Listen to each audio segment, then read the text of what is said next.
How to eliminate defilements. Every time we decide to devote our body and mind to the Buddha, the Dhamma, and the Sangha, every time we practice, whether it is chanting, sitting or walking meditation, we must use the principles of the Buddha's teaching. Whatever we lack, we must train to possess. If we lack virtue, we must cultivate it, and if we already have virtue, we have to make it grow to reach its full potential. If we haven't yet cultivated one of those practice methods, we must do so as soon as possible, and if we lack the foundations of mindfulness, we must train them to arise frequently and continuously. Mindfulness depends on perseverance, and we need to understand the principles of how to train mindfulness. Training mindfulness is different from concentration. Many people are used to sitting and focusing on concentration, controlling and forcing the mind to be still to prevent it from wandering. When we are controlling and forcing, we have to use the Buddha's principles, and we may focus on the abdomen, the breath, the hands, or the legs with clarity because we want calmness and goodness. But as soon as desire, for a good meditation, arises, craving leads us to cling to the object of that desire, and in our effort to achieve goodness, we suppress and control the mind. When we sit for meditation, we might change immediately, making a dreamy face and controlling the mind to be still. We might focus on the breath, the abdomen, the tip of the nose, the chest, or the mind. This control suppresses the mind, making it unnatural, tense and rigid. We know that the middle way is neither controlling nor indulging in sensory desire, so we use meditation techniques to develop right mindfulness. The mind is still ignorant and needs to be trained to gain knowledge and frequent awareness, because without mindfulness, it will wander. After listening to the Dhamma, we train the mind to be wise and aware of sensations, and instead of getting lost in sensations, we find a meditation object as the base of the mind that we feel comfortable and happy with, one that is virtuous and can cause mindfulness to arise easily. Whether it is reciting Buddha, focusing on the breath, observing body movements or the rising and falling of the abdomen, we have to find a suitable object. We must understand that concentration is about controlling and fixing the mind to stay in one place, and it is intense and stressful, making the mind rigid, which isn't the way. To train mindfulness, if we practice wrongly by controlling or suppressing the mind too much, it becomes unnatural, and defilements, mental states that cloud the mind and result in unwholesome feelings and their resulting actions, such as anxiety, fear, anger, jealousy, desire and depression, are not eradicated because we suppress them. Whenever concentration suppresses the mind to stay in one place, the mind and thought are as if pressed down by a rock. It seems calm but isn't the right path, because when practicing Dhamma, if we force and control, it is not the right way. We must understand what is and isn't the right path, we need to discriminate between them. Once understood, we look back at ourselves and recognize our mistakes. Instead of letting the natural state of awareness arise, we controlled the mind to stay in one place, preventing the natural development of mindfulness. Thus, we must practice the four foundations of mindfulness correctly. For those whose faculties, faith, effort, mindfulness, concentration, and wisdom, are weak, and who are easily distracted and lost in contact with sense objects, who get carried away by seeing, hearing, smelling, tasting, touching, or thinking, they are swept away by these sensations.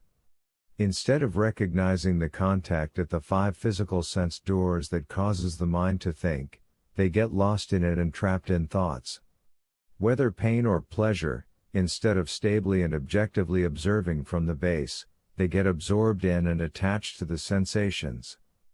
The 5 aggregates, which are under the 3 marks of existence, impermanence, suffering, and no self, become a source of attachment and suffering. Because we are ignorant, we get lost in happiness and sorrow, pain, or in memories, and remain trapped for countless lifetimes.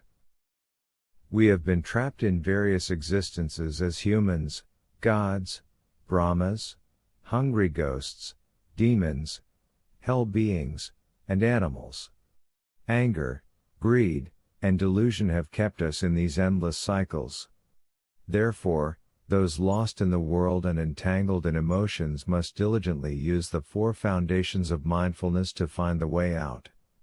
Those who are easily angered, greedy, or deluded, and who lose themselves and lack loving kindness and compassion, must develop mindfulness to break free from those afflictions. Drowsiness and alertness equally teach us about the 3 marks of existence, as do a distracted mind and a focused mind. The most important thing is whether the mind is stable in its foundation, the knower mind. We do not seek goodness, peace or comfort, but mindfulness and wisdom. If we seek peace, we will immediately suffer because peace is subject to the 3 marks of existence and cannot be controlled.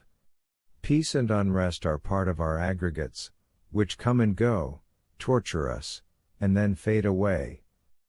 If we lack understanding of the Dhamma and wish to practice by sitting still without listening, we will get lost in the shadows and attached to the aggregates. Therefore, listening to the Dhamma with right view is crucial. Right view is the essential gateway that guides the mind toward the Noble Eightfold Path. Do not practice based on personal preferences. If we practice according to what we like or dislike, we are listening to our defilements instead of the Buddha's principle. We might say we don't like chanting or walking meditation, but the real issue is a lack of effort and patience. We might think we have a short attention span, but everyone starts with a short attention span. Those who achieve concentration practice frequently and diligently, developing their mindfulness and concentration step by step. Those without initial mindfulness practice incrementally until they develop a knower mind. Ultimately, frequent and consistent practice will strengthen our mindfulness and allow us to let go of emotions easily, progressing from momentary to access concentration, and finally to full deep absorption concentration. The key to successful practice is perseverance and consistency. If we fail today, we try again tomorrow. Practicing frequently and diligently is essential. Many people give up because they lack perseverance and effort, saying they can't do it or they're incompetent. However, the truth is that they haven't tried hard enough. Those who achieve deep concentration have to endure, resist, and train. The mind is stubborn and restless and requires discipline and effort. Without this struggle, we remain lost in worldly desires and pleasures, trapped in the cycle of rebirth. In the vast journey of life there are many paths we can take. If we are unaware and break the precepts, we follow the path dictated by our defilements, while many people enjoy doing good deeds, merit making, but become attached to it, which is a significant error. When driven by ignorance, they perform good deeds out of desire, leading to attachment and craving. This cycle perpetuates old age, sickness, death and rebirth. Becoming a celestial being, Deva, is not a permanent state, it's just another realm where we receive the results of our good karma or past actions, and, at the end of that existence, the mind can fall into the woeful realms due to attachment to sensual pleasures. Even Devas experience suffering at the end of their celestial lives. They were accustomed to beauty and pleasure, but at the moment of death, they experience great sorrow, leading to a final thought tainted by defilements, which may result in rebirth in a lower realm. Without training the mind and merely relying on good deeds or merit making, one can still harbor anger, greed, and delusion, and these defilements can cause the mind to drift into negative states. True practice requires right understanding and the 4 foundations of mindfulness. It's not about making offerings and reciting prayers and feeling content, but about observing, recognizing and overcoming defilements through the development of mindfulness. When devas' lives end, they face immense suffering, and defilements arise. This is because they haven't trained their minds and have only indulged in merit-making and sensory pleasures. They fail to recognize the importance of mindfulness and end up in the lower realms. Similarly, Brahmas, higher beings, eventually die, regardless of how beautiful or blissful their existence might be, and then they too can fall into lower realms if not mindful. Understanding the danger of rebirth and death is crucial. Every existence, whether divine or mundane, ultimately ends, and without proper training, beings continue to cycle through the realms of suffering. The defilements that cause unwholesome actions lead to future suffering and rebirth in the lower realms, where negative karma waits to bear fruit. Therefore, our practice should focus on constant awareness and mindfulness, not merely on external actions. We should not get lost in worldly merits or good deeds, but instead develop insight and wisdom to overcome the cycle of rebirth and death. So we see that our accumulated karma, the consequences of our actions, will manifest in the world into which we are born and live in the present moment. It is only then that one reaps the consequences of greed, anger, and delusion.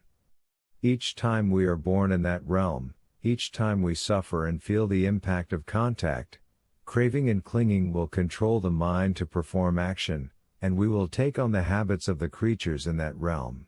It will take countless eons until we've exhausted all karma in each realm, and we will continue to receive the consequences of greed, anger, and delusion if we don't practice vipassana meditation and enter the stage of enlightenment. We can say that flies or mosquitoes only live for 7 or 8 days, but they have been born countless times and they continue to be reborn as different creatures because of delusion. Delusion continues endlessly, for who knows how many lifetimes. As an example, when we're practicing vipassana meditation, flies may land on you and even bite you. Then, out of your anger, you kill the fly. That anger leads us to take action, and the action leads us to hell. There are 8 great hells, each with 4 guardians. Each guardian oversees 10 sub-hells, so, in total, there are 457 places of torment to work out the consequences of anger. The consequences of wrongdoing due to anger, ignorance of anger, irritation, and so forth, accumulate and wait their turn to play out in this life or in the future. So, every time we're born we must endure the torment of receiving our karma from countless lifetimes. Once we've finished our time in the woeful realms, the last mind in that life only creates unwholesome thoughts, leading the mind to attach to greed, anger, delusion, and wrong view and causing us to be reborn as a hungry ghost, animal, hell being or asura, wrathful god. We stay and cycle through rebirths in that realm for a long, long time. Then we become animals and so on, and we remain in that state for countless eons until our karma is consumed and diminishes, allowing us to become human. But we still inherit the characteristics of animals, delusion, hell beings, anger, and hungry ghosts, greed, due to having been in those states for so long. We easily get angry, greedy, and delusional, and it's easy for us to fall into those behaviors. When we become human, we might be born blind, deaf, dumb, or mentally imbalanced in a family that has to work for a living, doing jobs that entail much suffering. We're human, but we're far from the path. This is because of misunderstanding. We're satisfied with our existence, happiness, and comfort. Some might practice meditation at home, but not in a way that creates the right path. They chant every day, find joy in chanting, but lack awareness, mindfulness, wisdom, and insight. Some gain virtues and some perform charitable acts, but they lack wisdom, insight, and mindfulness. If they had wisdom, when their chanting and boredom arises, They'd just objectively observe it and see the 3 marks of existence. They'd know when they're lazy and wouldn't have to wonder. They'd have the habit of cultivating the middle path more often, leading them to be free from attachment, and the more they practice, the more they would grow on the path. We're not spared from karma. We have to endure the torment of karma for countless eons. Therefore, true practice requires observation and awareness of the mental states that arise in the mind. When objectively observing them, they reveal the 3 marks of existence: arising, existing, and passing away. Our practice must develop continually, not just for inner peace but also to separate from and see the truth of mental and physical phenomena at all times. If we practice correctly and consistently, the middle path and wisdom will arise more frequently, making it easier for us to be free from attachment. Training the mind in this way will help us understand the reality of life and ultimately overcome suffering and rebirth in the 31 realms of existence. Therefore, train the mind to awaken.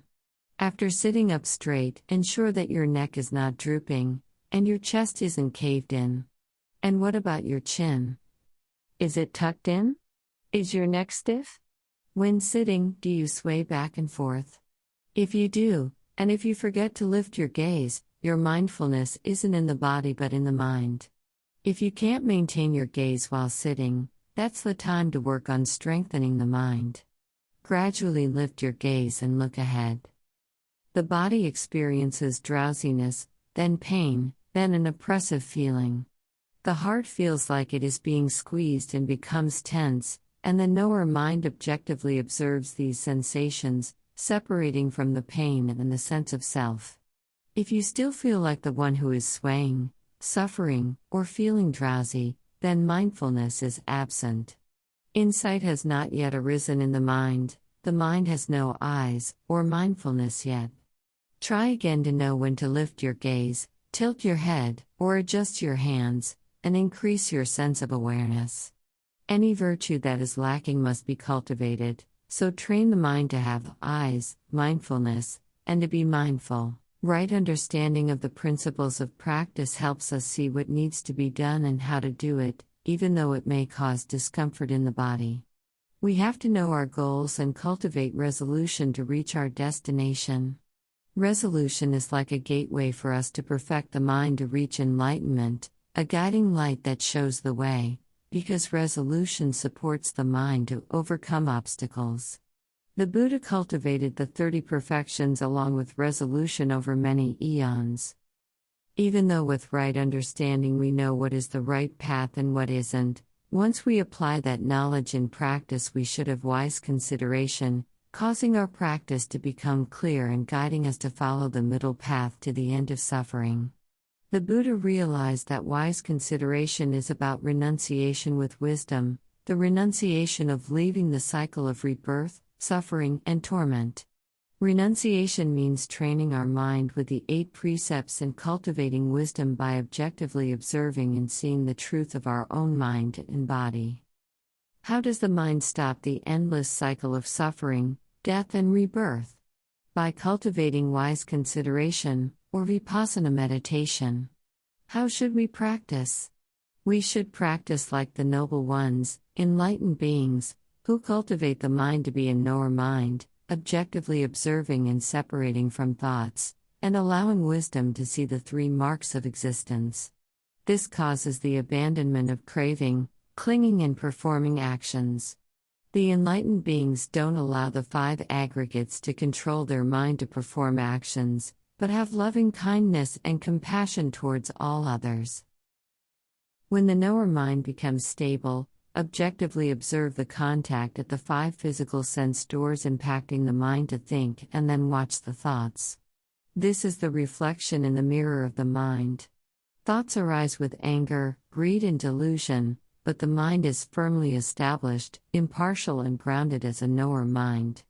This is called wise consideration or vipassana meditation.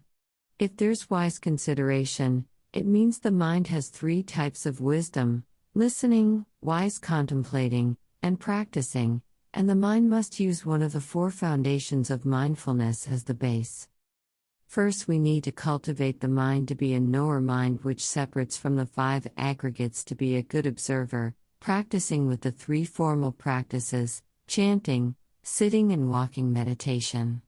Diligently and continuously observe when the mind wanders to the two wrong paths, the first being attachment to sensory desire and the second to suppress, control and overfocus the mind to remain at the base, causing the mind to be tense, rigid and unable to cultivate the knower mind. Whenever the mind lacks mindfulness, it will wander off and attach to the two wrong paths. Our task is just to know when it does and bring it back to the base again and again. We need to cultivate effort in our practice until the mind overcomes the hindrances without falling into one of the two wrong paths, because effort will cause the mind to recognize the base. Then mindfulness will spontaneously be at the base with no intention, and the mind will be stable, impartial, and objectively observing mental and physical phenomena, and wisdom will cultivate vipassana or insight meditation to see the three marks of existence. Consequently, after the knower mind has developed, we must cultivate wisdom to lead us to be free from suffering. There are three levels of wisdom we need to develop.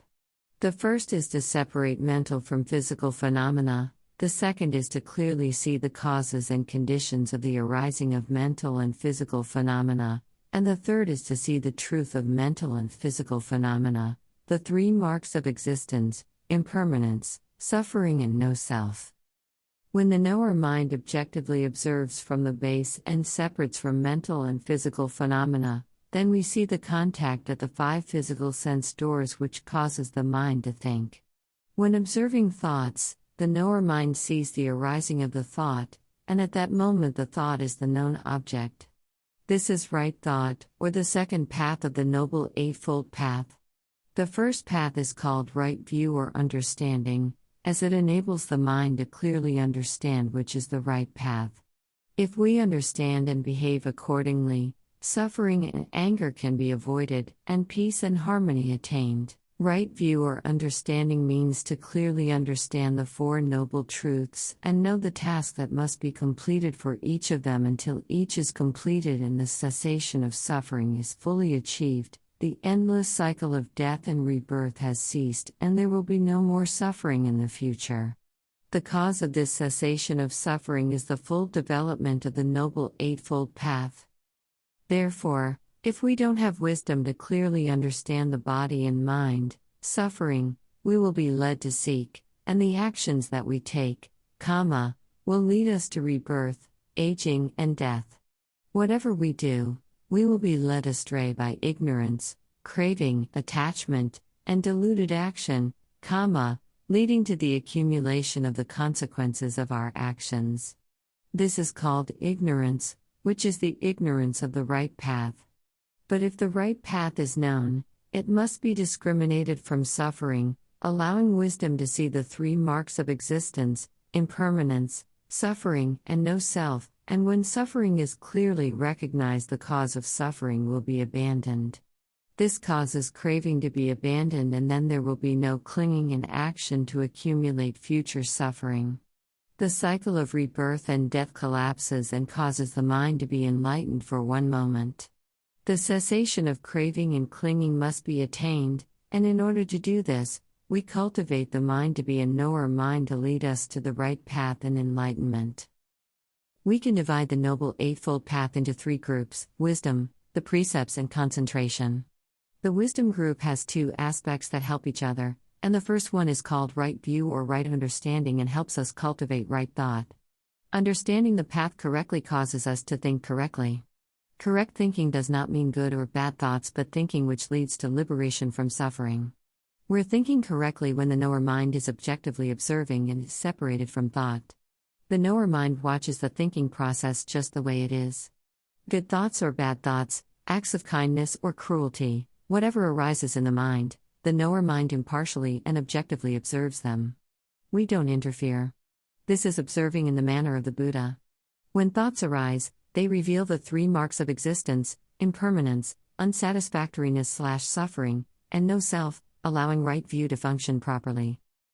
So wisdom begins by separating physical from mental phenomena by objectively observing and seeing the contact at the 5 physical sense doors impacting the mind and causing the 3 mental states, feeling, perception and mental formation, to arise. This is right thought or watching the mind, the second aspect. When we practice vipassana meditation, we are training wisdom to see the 3 marks of existence, impermanence, suffering and no self, which is the first aspect of right understanding. This is the wisdom group. Wisdom can separate physical from mental phenomena, see their impact and influence, and how thoughts arise. And when thoughts arise, and the 3 marks of existence are seen to support right understanding, the right path has been taken, suffering has been recognized, the cause of suffering has been abandoned, the cessation of suffering has been attained, and the Noble Eightfold Path has been fully developed. This leads to clear understanding of the 4 noble truths regarding the cessation of suffering because the mind is firmly and objectively observing from the base, cultivating wisdom. The 2 aspects of wisdom, right understanding and right thought, support each other, and right view guides the mind to have right thoughts. When we understand the process of the path correctly, we think correctly, but correct thinking does not mean having good or bad thoughts, it just means thinking in a way that leads to virtue. And virtue leads to right concentration, and right concentration causes the Eightfold Noble Path to simultaneously arise in one's mind, leading to liberation from suffering. When there is contact at the second aspect, right thoughts, of the wisdom group, the external object that is the contact at the 5 physical sense doors gives reasons for us to break the precepts or cultivate them. The 3 virtues, right speech, right action and right livelihood, in the Noble Eightfold Path must be cultivated when the knower mind objectively observes and sees the object contacting the 5 physical sense doors as related to one of these 3 virtues, because contact at the 5 physical sense doors may cause the defilements, greed, anger, and delusion, to arise in the mind. When this occurs, the knower mind should quickly become aware of it. For example, when the ears hear sounds of someone we don't like, the mind can become irritated, leading to craving to speak badly about or to that person. Similarly, when we see cockroaches, we might want to kill them. Seeing a fallen object and wanting to steal it, then seeing someone walking by and wanting to talk, wanting to speak falsely, speak rudely, insultingly, or provocatively, these are all examples of how the mind reacts to contact.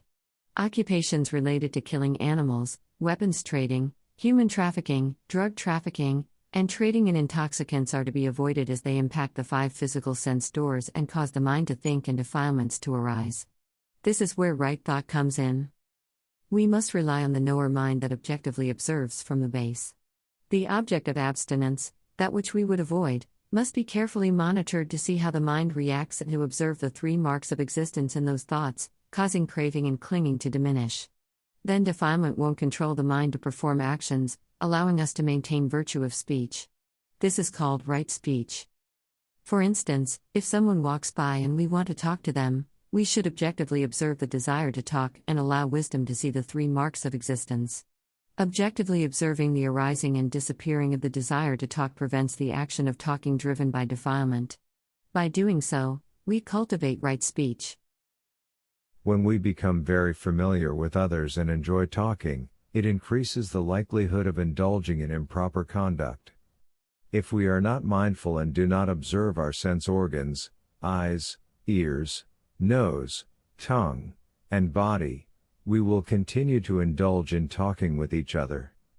Most of the time we wonder about the other person and we want to know the other as well as the world outside. When we learn about their background, the mind attaches to them instead of remaining in the present moment at the base, and when it strays from the base we lack mindfulness and become restless.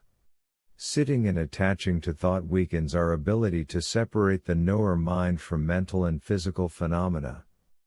When an object of abstinence, an object related to one of the precepts which we want to maintain, maybe a person who walks in and we want to talk to them, or they want to talk to us, we have to objectively observe our desire to talk. Once the knower mind objectively observes this desire arising, this is right thought, the second aspect of the Eightfold Noble Path. Then wisdom perceives the 3 marks of existence, impermanence, suffering, and no self, which is right view. This causes thoughts to fall under the rule of the 3 marks of existence. Consequently, the craving or desire to talk subsides, and when the desire ceases, there is nothing to control our mind to perform actions, allowing us to cultivate the path called right speech, which is part of the virtue group.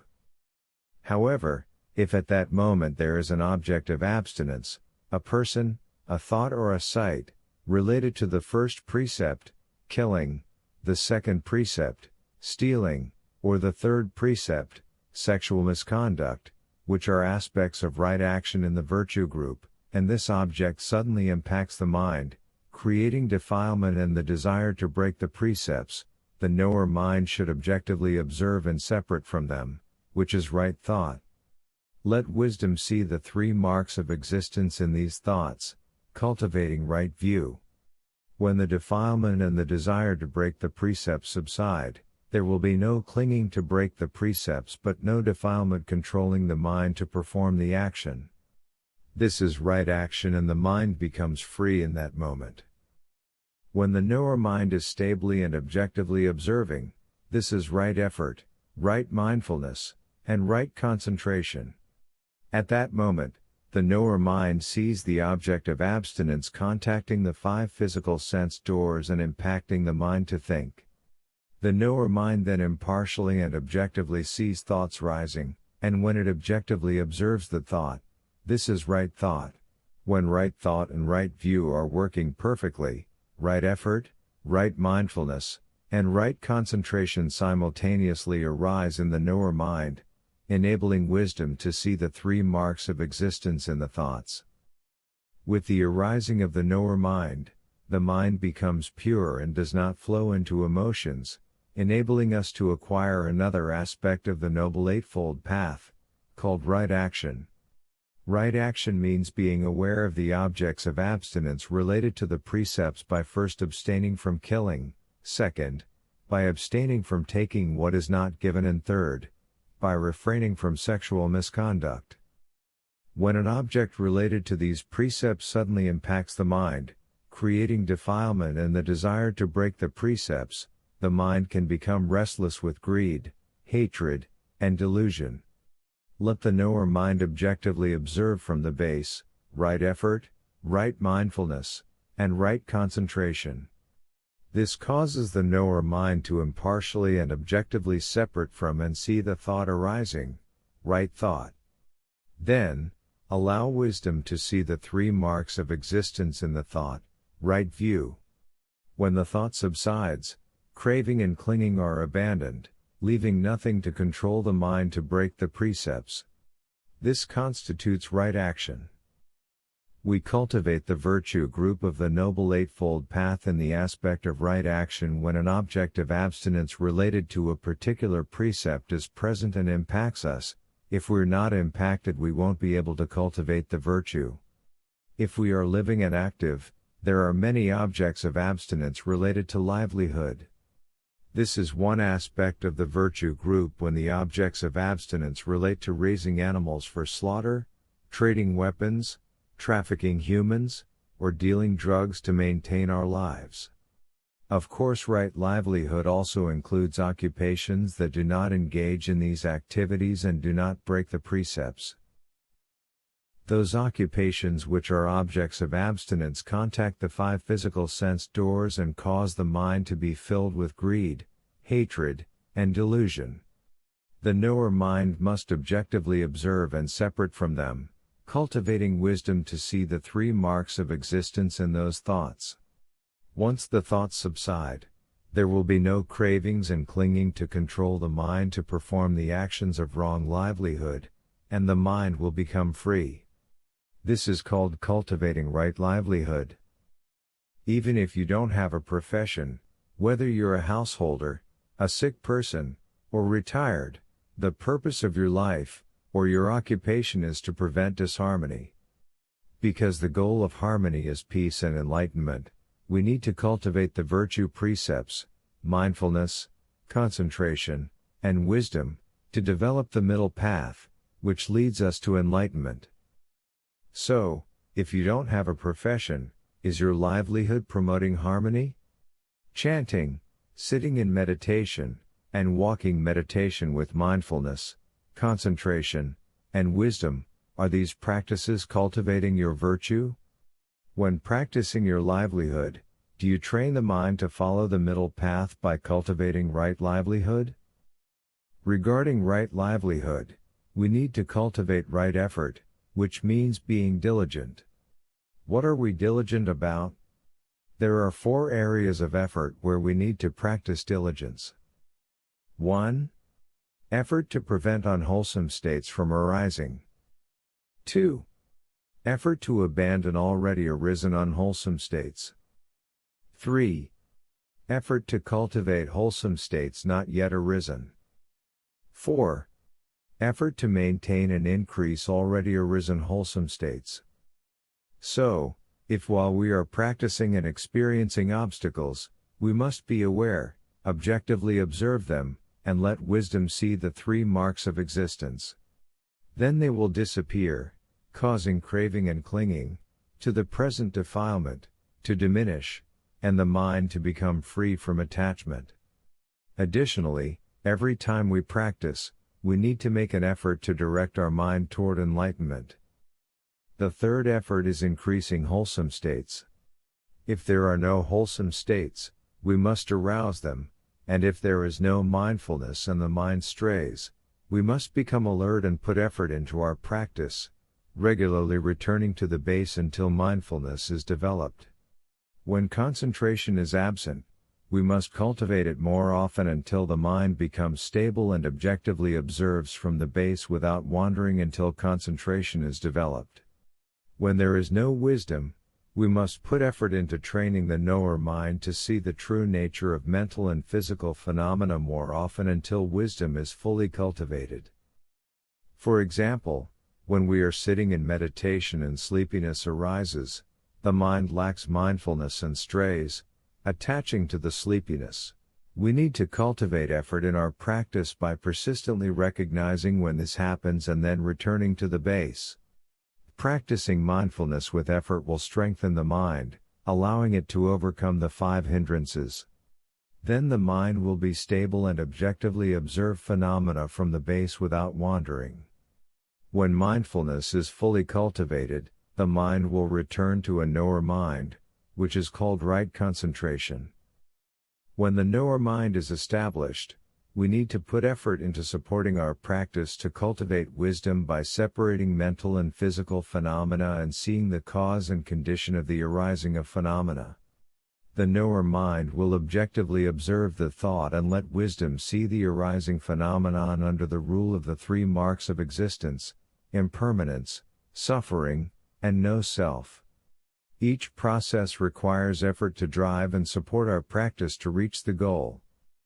When mindfulness is fully cultivated, it becomes the knower mind that exerts effort and persistently separates mental from physical phenomena, and by observing how the 5 physical sense doors impact the mind, we see how contact leads to thinking. Then wisdom is cultivated to see the 3 marks of existence, and with continued practice and frequent repetition, this process becomes automatic. Understanding the principles of vipassana practice is crucial, and to practice effectively, we must cultivate the 10 perfections. These perfections are valuable tools that strengthen our mind and help us overcome internal defilements that obstruct our practice. The 10 perfections are generosity, virtue, renunciation, wisdom, effort, patience, truthfulness, resolution, loving-kindness, and equanimity. They energize the mind, making it strong enough to withstand obstacles to our practice. Whenever we feel bored, restless, sleepy, lazy, angry, or even tempted to quit is the perfect time to cultivate these perfections. Cultivating wisdom is crucial because it leads the mind to become wise, awakened, and aware, thereby abandoning ignorance. Without ignorance, the mind no longer wanders, craving and clinging disappear, defilements lose their control, and future suffering ceases to arise. When laziness arises, we must mindfully and objectively observe the 3 marks of existence, using loving-kindness, effort, patience, and truthfulness to let go of attachment and unwholesome thoughts. Strengthening the mind is essential, especially in critical situations. When anger arises, we must remain mindful, objectively observe the 3 marks of existence, let go of anger, and cultivate loving kindness and compassion toward the person in front of us. Good practice in meditation involves not seeking to gain or change anything but to cultivate wisdom and let go of our attachments. The purpose is to be mindful, see things as they are and abandon ignorance, craving, clinging, and unwholesome actions. As defilements and unwholesomeness subside, the mind becomes calm, restful and happy, letting go of unwholesome actions. When we practice vipassana meditation frequently, the mind becomes wiser and attains equanimity toward the five aggregates. This is a consequence of wisdom, which trains the mind to see things as they are until it clearly understands and accepts that all phenomena come and go, nothing is permanent, and everything is beyond our control, according to the three marks of existence. When the mind is not neutral and has dualistic feelings toward sensations, happiness and suffering, good and bad phenomena, like and dislike, desire and no desire, this indicates that the mind is not yet equanimous, and that we must practice vipassana meditation more frequently. As practitioners put in more effort and strengthen the mind, wisdom will increasingly see the three marks of existence. With continued practice, the mind will clearly understand and accept the true nature of all things, eventually achieving neutrality or equanimity. So cultivate loving kindness and compassion often because they promote harmony in our lives and community and support the mind to be strong and concentrated to practice vipassana meditation. When an object makes contact with the five physical sense doors and causes us to feel irritated or upset, we need to be mindful at the base, objectively observe, and let wisdom perceive the three marks of existence. Simultaneously cultivate loving kindness and compassion more frequently, especially when experiencing something we dislike or when we don't get what we want. Whenever an object makes contact with the five physical sense doors and impacts the mind, causing anger, that is the perfect time for us to cultivate wisdom, loving kindness and compassion. When we continuously train the mind to return to the base, it begins to remember the base and then it will automatically return without the need to control it. The mind will become firm, stable, impartial, calm, light, quick, and suitable for cultivating wisdom. To practice mindfulness, train the mind to be in the present moment, and let go of attachment. We must continuously examine our mind's quality through reflection to help adjust and develop it. Mindfulness acts as a guard, making us consciously aware when the six external objects, sights, sounds, smells, tastes, touch, and thought, contact the six internal sense organs, and when contact occurs, the knower mind objectively observes the mind's reaction. If the mind strays to the two wrong paths, sensual desire and over-focusing to remain at the base, mindfulness and clear comprehension will see this and bring it back to the base. Mindfulness and clear comprehension will protect the mind from wandering off, ensuring it always returns to the present moment at the base. Continue with effort until the mind remembers the base and automatically returns there by itself. Once mindfulness is fully cultivated, it will become the knower mind or right concentration. The direct cause of mindfulness is effort. When we put enough effort into cultivating mindfulness, the mind eventually remembers the base and becomes stable, no longer wandering off. The mind achieves right concentration, the knower mind, from the practice of the four foundations of mindfulness with effort. The mind becomes steadfast and impartial, becoming the observer, the knower. The characteristic of the knower mind is that it remains calm, and even if thoughts are excited, agitated, bored, sleepy, lazy, restless, or lack mindfulness, the mind remains calm and stable, objectively observing at the base. This is the knower mind. It is calm, light, quick, and suitable for practicing vipassana meditation and can recognize a million phenomena in one moment. This kind of concentration is not deep absorption concentration or jhana that results from suppression, control, indulgence, or over-focus on one object, leading to deep concentration. When meditators over-focus on one object until they reach deep concentration, tranquility, serenity, and happiness arise, trapping many practitioners who then do not want to move on to practice vipassana meditation. When the knower mind, or right concentration, has developed and overcome the five hindrances without wandering off, it can impartially and objectively observe physical and mental phenomena. The knower mind enables separation from physical and mental phenomena, allowing one to see them as the five aggregates, the six internal and six external sense objects, or dependent origination. The principle of separating the knower mind from mental and physical phenomena is to train the mind to be wiser by abandoning the sense of self-ego or attachment to the body and mind. When there is contact at one of the six sense doors, the knower mind will impartially, diligently, and objectively observe from the base and separate from it. It will observe from the base and separate from the known object, with internal objects being one part and external objects another. It can impartially see each of the five aggregates as functions, and only the knower mind and the known object are known at that moment. At this moment, we enter one of the 16 states of wisdom in Vipassana meditation, which is the only way that can lead us to freedom from suffering in the present moment in samsara. Therefore, it is crucial that we learn how to strengthen our mind to cultivate the middle path. When the knower mind is able to separate mental from physical phenomena, it can rise to a higher level of wisdom by seeing the cause and condition of the arising of mental and physical phenomena. By observing the contacts at the five physical sense doors that impact the mind to think, the knower mind can watch thoughts arising from the subconscious as the result of the contact at the five physical sense doors. When the eye sees, liking arises, and liking leads to craving. Then craving causes clinging to arise, and craving and clinging control the mind to perform actions through body, speech, and thought. When the actions are completed, the consequences of those actions will follow, causing further suffering, including old age, sickness, and death. While we are practicing, if the mind is comfortably at the base while we are listening to the teacher and practicing, the practitioner will use the body as his or her base or foundation. This is called the knower mind. Newcomers should also use the body as the base because it's an ever-present physical object which we're always aware of. Then keep practicing with effort until the mind overcomes the five hindrances and becomes calm and stable at the base. When mindfulness of the body is cultivated, it will become strong and energized. We will be able to sit for long periods and endure all sorts of pain, feelings, and sensations. Then the mind can use the feeling or pain as the base while contemplating and separating mental from physical phenomena. If someone who thinks a lot and whose mind is restless can't stabilize at the base, they should just relax and observe the mind. When the mind wanders off, simply acknowledge it and bring it back to the base.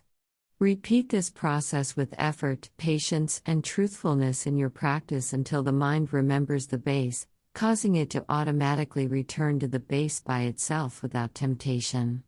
When we diligently train the mind until it overcomes the five hindrances and no longer strays to the two wrong paths, the knower mind will arise. This practice is called mindfulness of the mind. When the mind awakens and is stable at the base, it can separate from the five hindrances, the five aggregates, and six sense doors, allowing for the cultivation of vipassana meditation. We continue in this way until we enter one of the four stages of enlightenment, which is called mindfulness of the truth. The four foundations of mindfulness are crucial and we need to train them to be strong, as they are essential everywhere and at all times. They lead to right concentration, or the knower mind arising. The knower mind leads to the cultivation of wisdom, and wisdom leads to enlightenment. When we practice more often until the mind becomes accustomed to mindfulness, concentration, and wisdom, we can integrate these practices into our activities. While walking, sitting, chanting, meditating, or even doing household chores like sweeping and washing dishes, we can practice mindfulness to be in the present moment. In daily life, the knower mind objectively observes and separates from the body working while the body is seeing, hearing, smelling, tasting, and touching. Whenever there is contact at the five physical sense doors that causes the mind to think, wisdom will arise to see the three marks of existence at any time and anywhere. In this world of mental and physical phenomena, We can't hold on to anything with certainty because both external and internal phenomena fall under the laws of impermanence. They can't be controlled, arise, exist, and pass away. Even our own minds cannot maintain a constant state, and can't remain steadfast or as a knower mind all the time. The objects to which we are attached and misled to think of as self are transient. We rely on mental and physical objects to feel happy and misunderstand that we can control them, believing they will always give us happiness and won't pass away. But ultimately we experience sorrow and dissatisfaction because they all fall under the rule of the 3 marks of existence. We must train the mind to be wiser, to separate from physical and mental objects and objectively observe them. Let wisdom see the 3 marks of existence until it clearly understands their true nature and lets go of attachment. When truth presents itself, it comes in various forms: aging, illness, death, disappointment, or separation. But once our minds become stable, impartial, and objectively observe from the base, we can separate from these phenomena and allow wisdom to see the 3 marks of existence. When wisdom is fully cultivated, it will let go of ignorance, craving, clinging, and willful actions, and the mind will become free. As a result, all defilements are pulled out by the root and abandoned, and true happiness will arise from within. At first, we may need to make ourselves apply more discipline to engage in daily formal practices like chanting, sitting, or walking meditation. The more we practice, the stronger the mind becomes, able to detach, stabilize, and objectively separate from phenomena. Keep practicing every day and you will see the difference. Your mind will improve, you will be able to let go of defilements and self-ego, and you will listen more, talk less, be content, calm, and always happy with more loving kindness. Sometimes we don't want to practice anymore, but we can convince ourselves to resume practice for another 2 weeks, 1 week at a time. Eventually, the mind will accept it, and it will become part of our lives. Even if we don't want to practice, we have to do it anyway, repeatedly, until the mind is used to it. We used to be reluctant to practice, but now our minds start to argue against the worldly in favor of the spiritual. Instead of spending time playing with our smartphone all day or watching TV dramas after the news, we now use mindfulness to observe the body and mind. We become calmer and more peaceful, we practice more frequently, and the mind becomes more alert and aware. The sense of self or ego becomes lighter, and we start to feel happiness and joy in the practice. Practice becomes part of our daily life and we always remember it without being tempted to do something else. Even at night, if we find we can't sleep without practicing, we get up and chant or meditate first. We become alert and happy in our practice, and we no longer need to force ourselves. The best way to rest and develop our minds is through the middle path and persistent practice. Chanting, sitting, and walking meditation all lead to tranquility, joy, mindfulness, concentration, and wisdom.